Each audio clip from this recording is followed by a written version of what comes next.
Hello and welcome to the Property Lifestyle Mastery Podcast. I'm Jackie Tomes and we are here and back with Series 2, yet again having more open and honest conversations about investing in property in a way that creates freedom and sharing openly all the highs and the lows and the lessons along the way.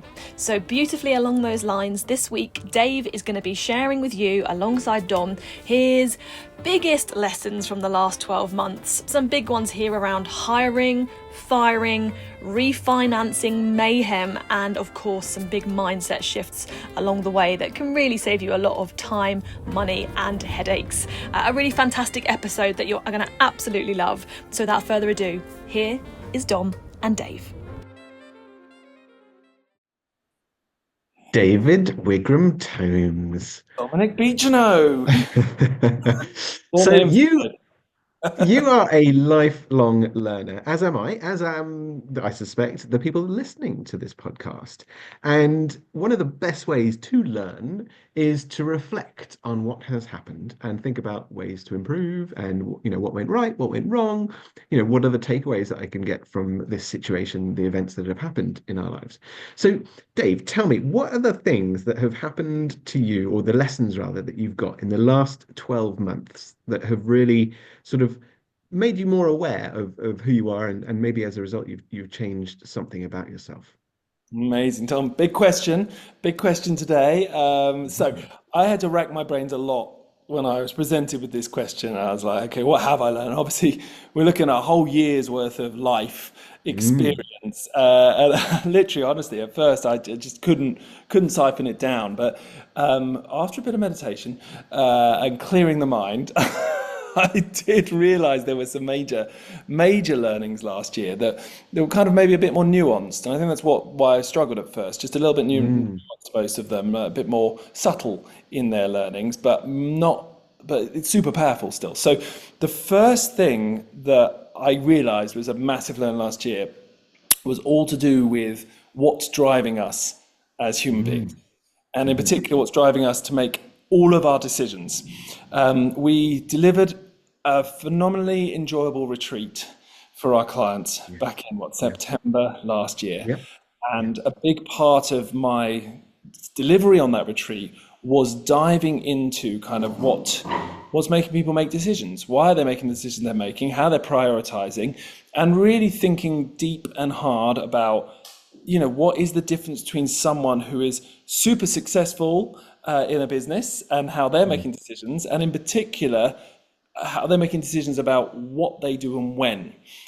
So in particular, how efficient they're being, how they're using their time, compared with someone, who isn't so efficient or isn't so good with their time or isn't necessarily making the right decisions.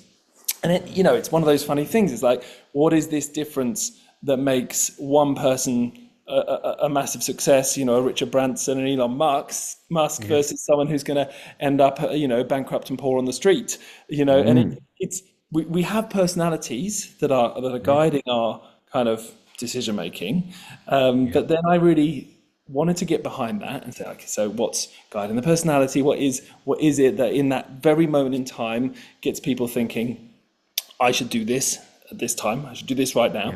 And I realized in a flash of inspiration, in a meditation, that there is this driver behind everything, these emotional drivers behind absolutely everything we do at all times.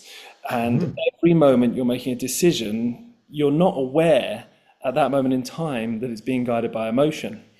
And what's phenomenal is that everyone who I talk to about their decision making will always talk about the rational reasons for those decisions across the board. The logical mind, So we got these logical brains going, oh no, I'm doing this first now, I'm doing that then, I've chosen to do this because, and you get all this good rationalization.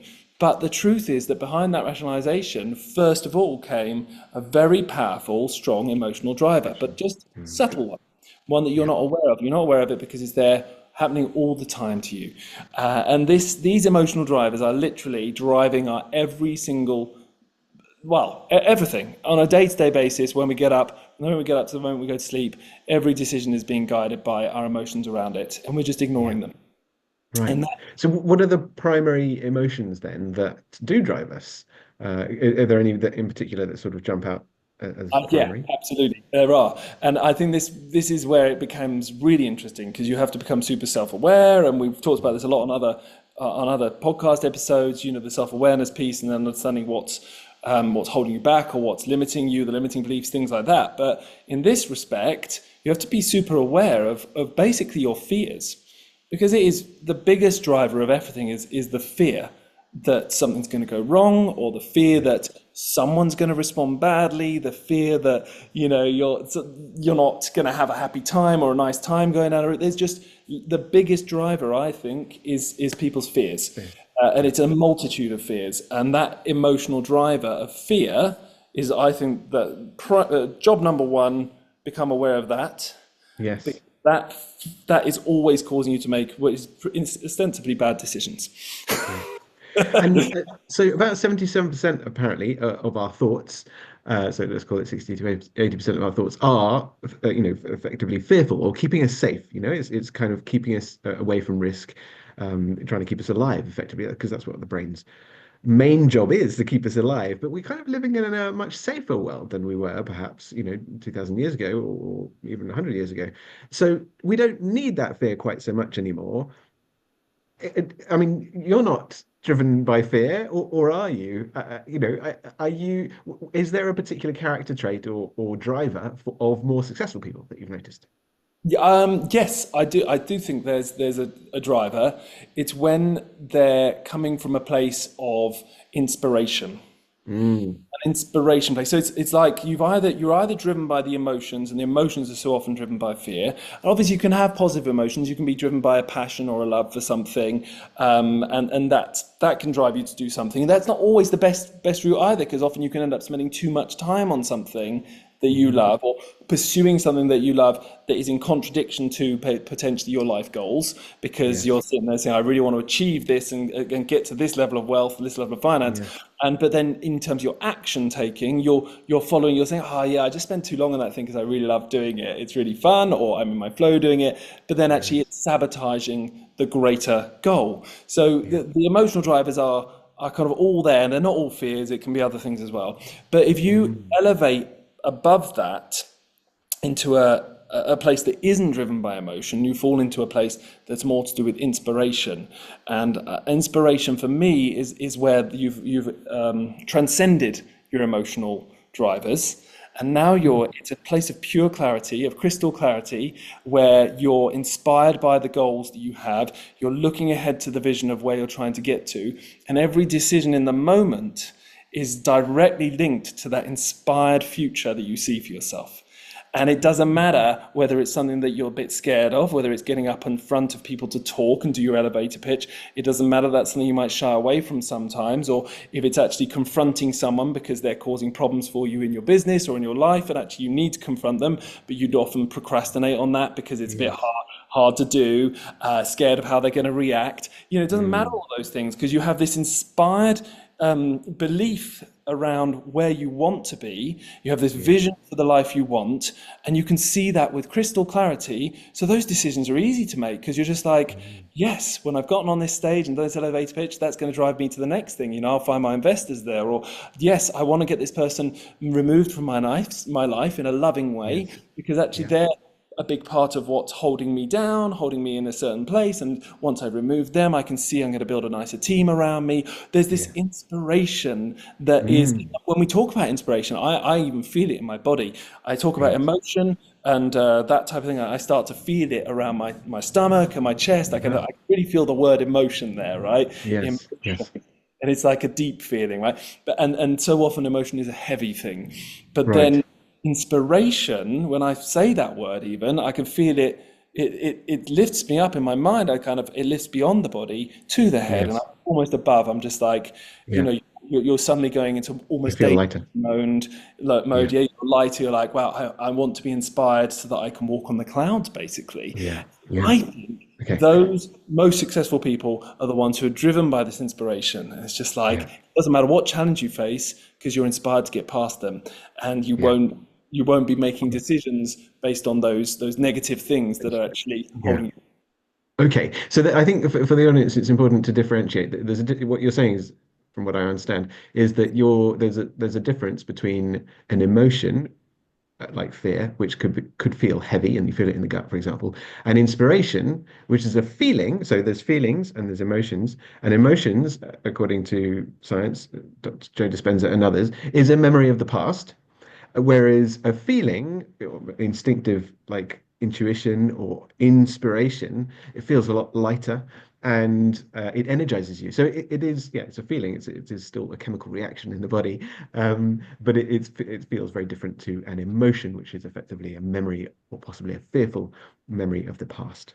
Yeah, I think that's Is that bang on, correct? Dom. I hadn't even, in a way, kind of made that next step in thinking about it. But yes, you're right. Mm, It's are you reacting from a past experience in yes. your current mode, or are you looking to a future and drawing yourself there? And it's a Yes. huge difference. It's massive in how you feel. It's massive in how you Yeah. react.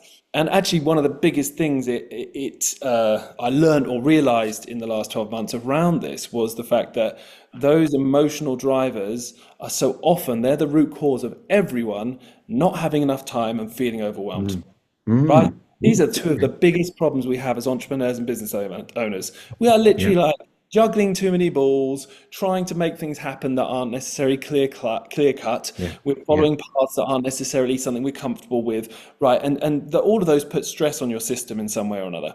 But Yes. in the end, it creates a sense of imbalance and a sense, quite often, a sense of overwhelm and a sense of you don't have enough time, which then creates stress and Yes. can cause us to burn out. So this Yeah. feeling of not having enough time, and then subsequently the actual action of you're trying to do things and you're not managing to do the things you need to do, is so often the root cause of that is actually the emotional drivers. And Ah, this was the aha moment. Was when I was just thinking, why is it that that person that I'm working with is able to have a full-time job, able to alongside that look after their kids, alongside that run their business, find mm, not just one business, but maybe have two businesses, find their investors, they're successfully getting JV partners on board, as well as sourcing on deals, as well as doing this, all at the same time. And then I've got this other person who is struggling just to do one deal with one right. builder. Okay, so two different Mm, examples, similar ability levels, similar right. knowledge levels, but Yeah. somehow one person is doing all of this stuff and doing it without overwhelm, and another Mhm. person is almost overwhelmed at just one deal and one refurb project at that time, right? And Yeah. can't come go beyond that. And I'm sitting there thinking, wow, there is a massive difference here. But and then I sit down on sessions with them both, and Yeah. I'm diving into like how they're feeling and what they're doing and what's driving the decisions, and the one who's doing less is more overwhelmed. And when you Why is that? dive in, they're Yeah. more overwhelmed even though they're doing less. And when you dive into that, it's because every decision they're making is not necessarily the right decision. You start seeing these how they're prioritizing things, how this where are they spending all those hours in the week. Yes. You find out about perfectionist tendencies where instead of spending 20 minutes on something, they spend 2 hours on something. You Mm, get that moment where someone says, actually, yeah, I am going to site. I'm going to site to check on my builder, and I'm going for 2 hours a day every day. And it's like, why? Why are you going 2 hours a day? Oh, yeah. well, just because I quite like to go and have a chat and just make sure I'm on top of them and make sure they're doing the right things. Right. And I'm like, but that's not, it's not necessary, but there is Mm, an emotional reason that they're doing that because it feels good. It yes. feels like the right thing. It feels like it's going to keep the projects on track, and it feels like. But Mm, someone else who doesn't have that time is not doing that and is still getting that project over the line. uh-huh. Getting it over the line on a half Yes. an hour a week, right? So taking the emotion out of the action sounds like it's a way to get more done. Is that what you're saying? 100%. And I think Yeah. that's that you're becoming really aware of why you're making every decision. You start to be like, well, I'm spending lots of time on this thing because I'm actually worried it's going to go wrong, so I'm overspending on it. And that's a Mm, perfectionist tendency, that for sure. Or I'm prioritizing doing something over yeah. something else, and then Yes. you dive into the why, and it's like, okay, well, that other thing, the thing I'm not prioritizing, could actually make my business, a lot of money. But Yeah. this thing I'm prioritizing is right now, I'm just scared I'm going to let someone down. Right. Right? Right. Yeah. So that's when I guess we're kind of maybe confusing feelings and emotions. But on the whole, is basically it's a bringing in emotion into the decision making slows things down and causes us to feel pressure, feel overwhelmed, and not have enough time. So by extracting or removing the emotion behind it, just taking the action, getting on with it, it's just way more productive and faster and quicker, basically, to getting in on the journey and the success and the results that we want. Okay, right.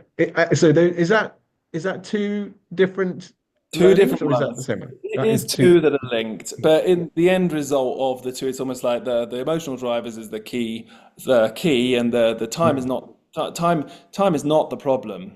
yeah, Like if you're feeling too busy, it's not because you don't have enough time. The reason you're too busy is because you're being driven by these emotional drivers. So you're the right. problem. You're Yes, just making decisions that are making you time poor, yes, and I can say that is the case. You know, nearly 100% of the time, there are some people who are more efficient, and then others who are even yes, more efficient with their time, and some who might be absolute gurus in this area, might be the ultimate of efficiency. But most people I encounter or I'm working with don't have enough time, but they could have yeah, more time, and the right. fact is they blame time. But Yes, it's not the problem. It's yeah, not because there's not enough time. They yeah. are the problem. They They are the problem. they are the problem. They need to look at themselves and why they're Themselves. choosing things. Why are you prioritizing that thing? Why are you spending more time on that? Are Yeah, you yeah. really being efficient with your time? And every time I dive into that with a client or myself, you start to see, well, I'm spending that long on it because, and then you come up with a good reason for it, and you start to realize those reasons are all driven by By these emotions. emotions. Okay. That's really interesting, Dave. And just discussing it with you now, I've kind of learned it to a new level because I got that, working with you and Jackie, that it's never about time because everyone has the same 24 hours in the day. It's always about priorities. Mm. But now what I've learned from this conversation is that it's not just about the priorities because the priorities are dictated by the emotions behind what you're doing. So it's like, aha, okay, now I see why some people prioritize effectively the wrong things because they're Yeah. driven by the emotion. I get it now. And That's really, really useful. Two linked but different they're different. ahas. And Nice. people actually get stuck on the path. They actually end up stuck, very stuck in a loop, because That's why you're we connected. basically making all these decisions over and over again based on some sort of emotion that's driving you down that path. And then you keep saying to yourself, you step back, you look at it, look at your life, you kind of say, but I want to do this, I'm going to do more of that, I'm actually going to go down this new path, whatever this new path is. And then when you dive back into it, the same emotions come into play, the same problems come up, and you end up back on path one again, Mm, stuck in that loop, and you just keep pushing down the wrong path, stuck on that path, which isn't necessarily the right path. But unless you're becoming aware of these emotional drivers, you don't understand why you're not getting anywhere or why you always seem to end up in the same place. And we generally see people like in life that often have the same problem that seems to reoccur. One person is just always seems to be running out of money, you know, or someone else always seems to be, upsetting the people around them, or someone else just always never seems to be able to keep their yeah. team very long. And then Yeah. they change everything, try new things, new tricks, new stuff, and then a year later, for some reason, they just can't seem to keep the team on board, and they keep Oh, losing team yeah. members, and you see Okay. the same problem recurring, and it's always because they keep reverting back to their old state of being, and in that place, Okay. being driven Yeah. by these old emotions, like you said, emotions from the past, and then they're making those same decisions. Now they're stuck. Yes. That's fascinating. And so we touched on potentially how to overcome it, which is number one, is obviously self-awareness. So is it worth talking more about solutions to this issue? I mean, the solutions, that's a big thing. I don't want to go too far into it, but there are, I mean, Yeah. obviously, the self-awareness is the doorway. It's the doorway Yes. to opening your ability to see what's going wrong, and then it's up to you to explore all of the options. And when we're talking about the self and the Yeah. emotional drivers, the past self, the basically the conditioning, then you get into the kind of subconscious and the subconscious Yeah. beliefs. There are so many ways you can attack this, you can approach this, Mm, and whether that's through Joe Dispenza style meditations, or through yeah. RTT or rapid transformational therapy to hit or whether it's through whatever you want to do, you Yeah. can approach this. But job number one is become aware of it, Awareness. Yeah. and then start exploring what works for Yeah. you. What works for me is meditation. That's why I Yeah. always talk better. And whenever there's an issue for me, I sit down and meditate. I start to find that clarity. That's where I find my inspiration as well. And in that state of inspiration, I'm able to look down and see what's going on and actually feel the things that when we go through day-to-day life, we don't feel these drivers. But then if you then sit down and you're like, why am I making this decision? And you sit in calmness and you close your eyes and actually just allow your awareness to expand through your body instead of just being focused on the thing you're looking at, and you allow yourself to feel more, you start to think about the emotion, the thing that you're not doing or the thing that you're considering, and you start to feel what the body's doing, and that's where the emotion becomes clear. And that's what I do, that's my route. And then I start to realize, oh gosh, this thing is the thing that's making the decision for me, not my inspiration, not my brain. It's this thing down in the body. Yeah, nice. I love it. Just one last thought on inspiration, because the word, I love the word inspiration, in spirit. So it's to breathe in, and obviously to breathe in is to live. So I love just being aware of that. In enthusiasm is God within. Inspiration is spirit within, which is to breathe, which is to live. That's so true. And actually, one of the things I kind of realized when I was trying to kind of comprehend this for myself, I realized this is the fuel that drives us, right? We are being driven by, we're putting this fuel into our bodies, the inspiration or the emotion. And that, you know what it's like when you get angry or annoyed, you're suddenly full of energy, right? Yes. You're full of an energy to go get stuff done or whatever, or get annoyed at someone, or if you're in love with someone and it's particularly strong love, you suddenly feel like you're on top of the world and you could just keep going like that forever, right? It's energy. You are basically fueling yourself. So if you're being fueled by emotion, what I realized is that's almost like it's not a bad fuel. We're human beings and it's always going to be there, but it is a fuel that will wear you out. It will, at some point it will wear out your system. It's not a fuel that is, kind of never ending. It's one that runs down, and it is literally not necessarily good for the environment around you either, because you're basically yourself with something that's emitting not necessarily positive feelings and vibes to the world around you as well. As soon as you're being a fear-based thing or a angry-based thing or anything like this, there is science to prove that we're also emitting those as vibrational waves to people around us, and having an effect on the environment around us. So it's like diesel, right? You're burning your fuel, it's running out, it's bad for the environment. Okay, so this is a bad fuel, and our job as an entrepreneur, as a businessman, to get into this more empowered state is to transfer from that fuel, become a hybrid, and try and get that spiritual fuel, that inspiration, which is basically like you're in a constant flow of momentum. It's like you've transcended beyond the atmosphere, you're into space, and you're now just moving. There is no fuel now. You're just moving. Once you've got momentum in space, you never stop. It just keeps. You don't know effort. It won't run out. It won't wear out. You're not going to get worried about it. It goes without you thinking about it. And it's literally you're not even thinking about the fuel anymore. There's no fuel required. That's inspiration. Yeah, I love that. Really good. Yeah, that's almost like another aha moment. It's like, okay, no wonder I'm not achieving what I want because I'm being driven by the wrong fuel. It's like anger. Anger can be a useful starting motor to go, I want to do something about this, but actually it's never going to keep you going forever. Actually, what we need is, as you say, get to the spiritual energy or inspiration, which is infinite, and that is, it's creativity at its best, and it's infinite rather than finite. Yeah, exactly. Lovely. What are the other lessons then that you've learned? Of course. So that one actually was interesting because it led me on to a new realization as well. But it's something I kind of thought about before, but hadn't fully, I guess, comprehended.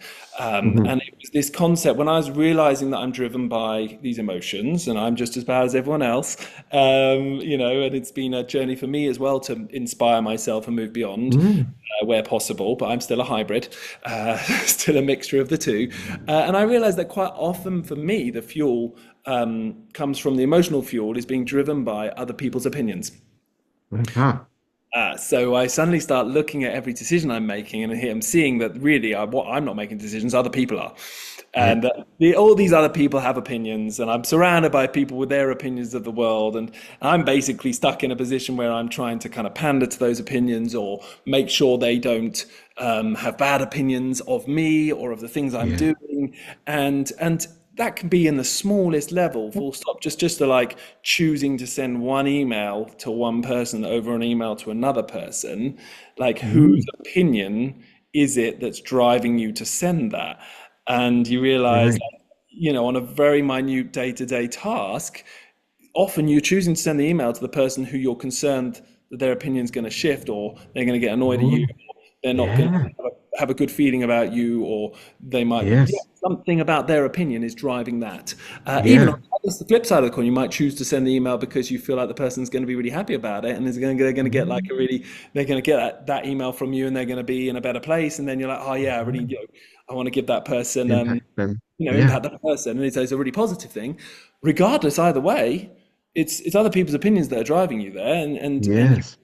you're basically pandering to others in your decision making. So Mm. that then took me down the path of realizing or thinking more and more about these other people in my life, and the fact that I have, things go well in business, things don't go well in business, and you have people who you're in contact with all the time. And we obviously have hundreds of tenants who I've got this indirect contact with. I've got lots of clients, and sometimes regardless of what I do, people are going to have a bad opinion of me. Just it's just fact. I can't do anything about it. I'm going to have people out there with bad opinions of me, and that is not. There's just it's nothing to do with me. It's literally not my decision, and that was a bit of a kind of, again, aha ball drop moment of just like, wow. Literally, the other people's opinions, if they have a bad opinion of me, that's their problem. That is their issue. That is not my issue. And I shouldn't make it my issue. I shouldn't be like, oh, I don't want them to have bad opinion about me, so I'm going to do something. Now I've made it my issue. And Yes. I've, we've had tenants like who have harassed us this year, who have, been really angry about maintenance issues not being dealt quickly enough, or whatever's come up. Now, it doesn't matter what the reason is, but suddenly you have someone who has a strong opinion about you, and I couldn't have done anything differently. And I still can't, all I can do is keep doing what I do as best I can. And that's the fact that they're going to have a good opinion or a bad opinion means nothing to me, because I could have had another tenant who had exactly the same situation in every way, shape or form, and still had a good opinion of me and didn't get annoyed. And Yes. this Yes. tenant got annoyed about that thing and start harassing me for it, whatever the situation is. Yeah. But this feeling of just like, other people are going to have opinions, and they're going to have opinions about you, and that's their problem. That has nothing to do with me. You Like, can't do anything I just about got to it. do this life. I got to do what I do to the best Yeah. of my ability, and let other people do what they do. And if that happens to Yes. be having an opinion of me, that's their choice. Yeah. And it's one of those things that people say and they know intellectually. It's like, oh, goop, the good opinion of other people, and we worry about that. Um, But then there's really embodying it and really kind of going, you know what, I'm really not going to spend any time focusing or any energy on this person who just is really hard to please, or just isn't worth the attention and energy, and not worth worrying about. Because yeah, it doesn't help you. And it always really bugs me when someone makes a complaint and they shout the loudest and they get the attention, they get the upgrade in the seat, or the hotel room. And it's like, I'm nice and I haven't complained and I don't get that. What that's Yeah. just like so I think, but for the people listening, yeah, uh, don't help the people who complain. Help the people who are lovely to work with, and give them more, if anything, rather than worrying about other people's opinions of you. Because some people you just can't help, and actually it doesn't make any difference. And the biggest difference it will make is to yourself. So save yourself the and really embodying that and doing that almost every day, even with family and friends, Yeah. but just being aware of that too. Yeah, and for me, it's this feeling of every other person has going to have a viewpoint on you, and have a viewpoint on your business, have a viewpoint on what you're doing. And the fact that that's their problem, not mine, means that I don't need to in any way emotionally react to that. Like, they can say what they want, they can think what they want, they can do what they want, but that's nothing to do with me. So therefore, I can just stay calm. I can just live in my, emotional zone of Yes. inspiration, and I don't get Yes. back down into that fuel of annoyance and anger or fear or Yeah. worry, because really that's their world. Like I can't control their world. I can't do anything. Yes. Exactly. And just on the, because we can do this when they're like people we don't know so well, perhaps, or maybe even friends. But what if it's family? What are your thoughts there? Yeah, I think I mean, it's exactly the same. It's just much harder, right? You have this history with family. You have this connection that's so powerful and strong that you find it almost impossible because you've been indoctrinated that their Mm, opinion is what matters. You know, particularly parents who are mm, who you grew up with, and their opinion was really important to you when you were young.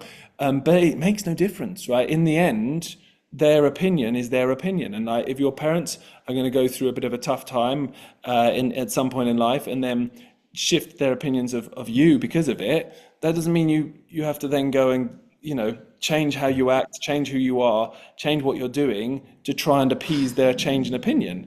And yes. it's just another way that the world is putting a limit on you, basically. Yes.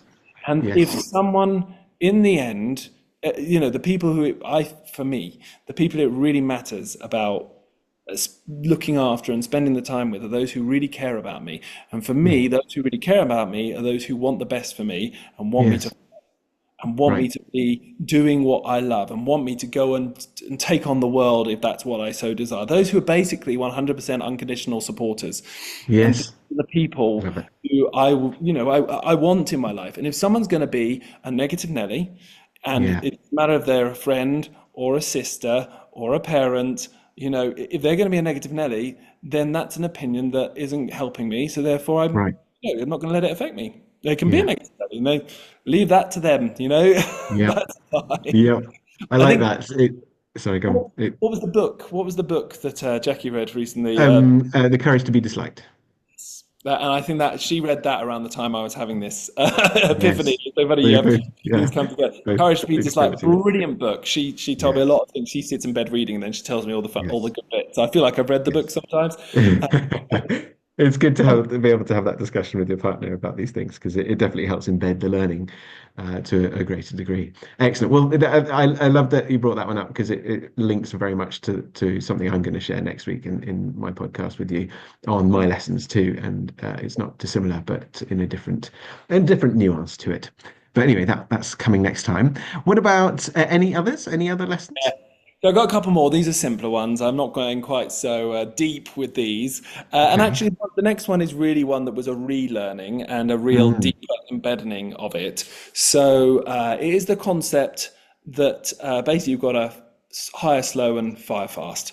The mm, fire fast being the reason for this learning, right? The okay. fire fast, and really, there's this thing with most of us where we are loving people deep down, most of us, and when you take on a team member, any sort of team member, generally you are forging a connection with that person, and the natural response in a connection like that is to want to help them and support them.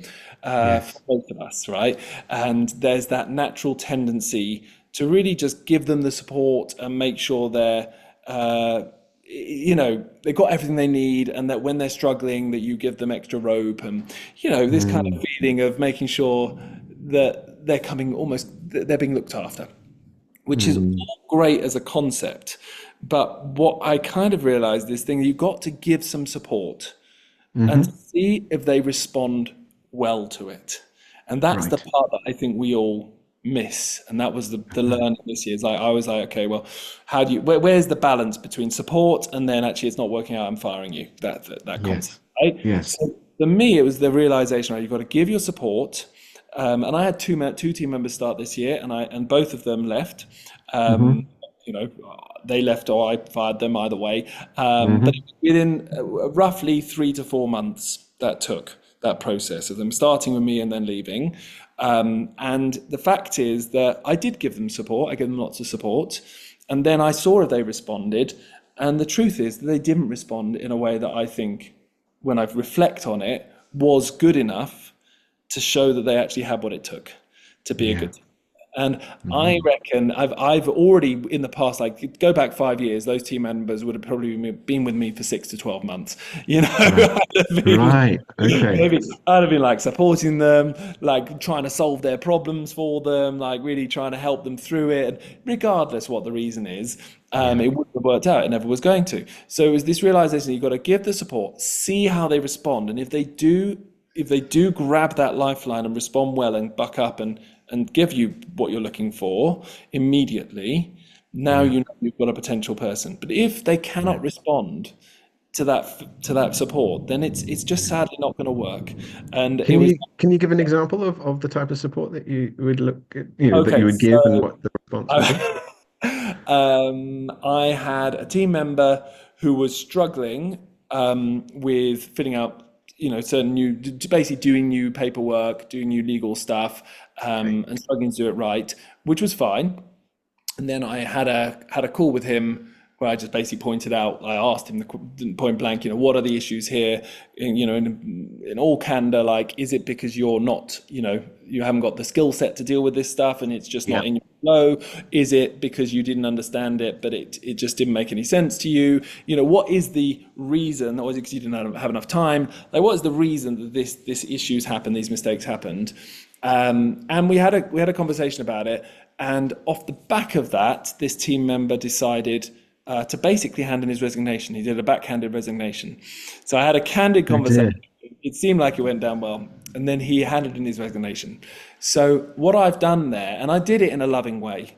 So I've basically gone out, I've seen that it hasn't been working. I've done the loving support mechanism where I spent 45 minutes trying to get to the bottom of what the problem has been. I was literally on this call saying, listen, it's not about you. I like you. I think you're great. But if Yes. it isn't the right type of stuff for you, we need to move it to someone else. Yeah. And get you doing stuff that is the right stuff for you. So I need to know, is it in your flow, or is it something that's just not your skill set? Like, we Yeah. just need to work that out, and we need to move you to the right thing so that you're happier in the role. So I was basically being as supportive as I could to Yes. form the role to be something that could work for him. And I basically get this resignation the next day. Wow. That was the moment I should have let him go. Mm. Done. Because I've given support, he hasn't responded in the way that he needs to. He's basically given up completely, Yeah. even through all that. And instead, I sent him a message back going, basically saying, "Oh, I hope it didn't come across badly. I'd rather, I don't want you to leave. I do want to help." And I can't remember exactly what I wrote, but Yeah. I basically convinced him to come back on board. Ah. And I didn't, it wasn't I wasn't trying to convince him. I just basically felt at that time, I kind of felt like he may have misunderstood something. It was a Filipino, and I wondered, it was quite Okay. new. Cultural. Maybe Yeah. culturally, I'd hit a nerve and done it badly, and he felt like I wasn't going to be a good boss. I don't know, but I gave him comfort at that moment to say, no, I feel like we've had a misunderstanding. Why didn't you just Right. come back and or just continue working and let's see how it goes. Yeah. Okay. I basically let this rope go out further, and I'm looking back on this going, but I've given him the support and he's given up, and that's not what Yes. I'm looking for in a team member. I want someone who's going to push through when things get tough. So how on earth I chose to do that? But I was being loving and I was being supportive. So I that was the moment, and so I that was after about a month or just over a month of working together. He ended up another couple of months later. I had another similar conversation, and it was lovingly done, but it was like, here's the problems that we're having here. I note that you've made these mistakes. Can I just find out why they happened? I want to improve the process, and if you Yes. basically just doing it in a nice way, but candid. Yes. And Yes. on the back of that, he did once again handed his resignation, and I realized, what Wow. have I done? He's gone. Yeah. There's no Yeah. question about it at this point. But I wasted 2 months. 2 months with the Right. team. I didn't leave. Yeah. And it's a waste of money and time and training, and I should have just moved on. So that was the, and it happened in a very different way later in the summer. And it was only when I compared the two, had one in Right. like May time and one in the kind of Yes. September time. And I Okay. compared the two, and I was like, oh, I've just been Yeah. hanging with these people a little too long. Okay, so because we have a fairly robust hiring process, so we think it's relatively good. But clearly, there's what people say, and then there's what people do. And so it sounds like the red flag for you is when Well, it sounds like almost like a fixed mindset or not a non-growth mindset of kind of learning and growing. It's kind of going, no, I can't do this, goodbye. It sounds like they're not responding in the right way to the support, which they might not have seen as support, but they might have seen it as challenge or maybe too much challenge. And they But it don't could want be to. anything, like as in that was that particular situation. But I had another one where it was something else entirely. They were having personal problems and not turning up to work enough. And I was kind of saying, what's the problem? They said, oh, they explained what the personal problems were, and I'm very supportive about it. And by the time I get to the end of 3 months, which by the way, we have a probation period of 3 months, and I do think, you've got to, you will know in 3 months, but the point is I should have fired within, 1 to 2 months here. And that guy, it was lovely, and he was a lovely guy, but I should have seen sooner that Yeah. if that was his response to the personal challenge, that it wouldn't work out. It was just being too supportive. Okay. Good to know. So that's the fire faster basically, and go on almost gut instinct. Well, not gut instinct, but go on. Believe what they do, not what they say. And that's sort of golden rule. And they have to be able to stand on their own 2 feet without you propping them up. It's just simple as, Yeah. and that has to be shown. If they can't show that in the first 3 months, then you've got the wrong person. But if they can't It's show that the in A the first players. month, Yeah. you've got to make sure they're going Yeah. to respond well. That was it. The Yeah. moment where I Yeah. realized you give something, they're not showing the potential yet. You give them a piece of rope, they've got to respond positively, and it's got to get Yes. better Yeah. immediately. That Yeah. was it. You want A players who kind of are almost motivated and driven to do better rather than kind of shying away and wanting to Yeah. get out because they're too challenged. Yeah. Okay. So that's another nice, good lesson. And what was the last one? Last one for you is a very simple property one. We've had a lot of problems with refinances in the last year. And in 10 years, 11 years in this business, I've had every refinance issue under the sun. And yet still, it feels like the last year I hit new levels of banking competence, honestly. And there was a realization around just like banks will do what they're going to do. And quite often that means leading you on and then saying no somewhere down the path. And this wasn't just me. This is clients. This is colleagues, people I've spoken to. You see a bank go for 3-4 months, making it seem like they're going to lend, making you jump through hoops. And then at the end of it all, they go, sorry, not going to lend to you. Or sorry, we will lend to you, but we said 75% loan to value, but it's going to be 60% for you. It's like, well, if I'd known that from the off, I'd have gone to another bank. So It was just a simple realization of reminding myself, in any refinance, allow even more time for it. Because again, I've seen too many people as well recently dropping off the ends of bridges, getting into that hot water just because they didn't allow enough time for the refinance to happen. But then also get your backup option going very soon. Like even if maybe having two banks going at the same time, like whatever you can do to have a backup option, so that if the first bank lets you down, the second bank is already in progress and you're already further along. And I had it with one where I had to go through 3 banks before I got to one who would lend on a property.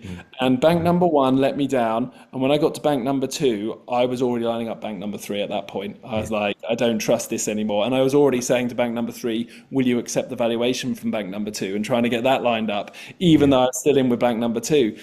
Just that realization that banks are not reliable creatures, and they are fallible, and they just suddenly have a different opinion, and they've said one thing and then 3 months later their rules have changed, their criteria have changed, their risk profiles changed, and they will just turn around and say, yeah, no, not for us today, without a care for you.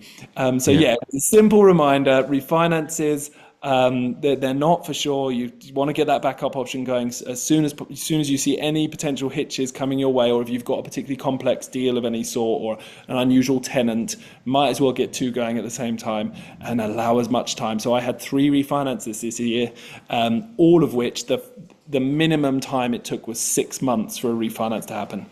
And that was with the same bank who already owned the charge.